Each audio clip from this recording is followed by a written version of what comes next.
Les fortes pluies de ces derniers jours ont entraîné ces mini-glissements de terrain au pied de la colline de Baduel. Un constat fait hier par une mission d'évaluation diligentée par la préfecture et dans la perspective d'un gros cumul de précipitations dans les prochains jours sur la Guyane, les autorités ont souhaité réagir le plus vite possible. On voit qu'on est à mi-pente avec des racines qui ont disparu et avec des blocs qui peuvent partir à tout moment. Donc l'idée est de ne pas prendre de risques. Averti que ce matin, sur place, ces familles ont dû précipitamment quitter les lieux tout en comprenant les raisons de leur évacuation. Beaucoup de roches qui est descendu, on a des peurs. Hein? On a peur.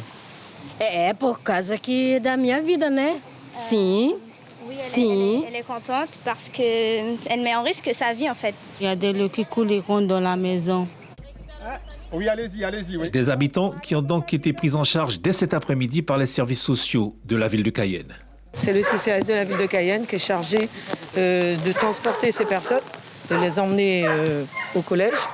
Et puisque, en ma qualité de maire, je suis quand même responsable de la sécurité de la population.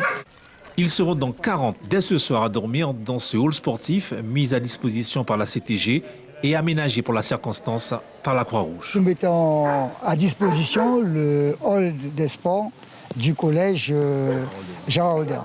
Et l'État se charge de mettre les lits picots, les repas, etc.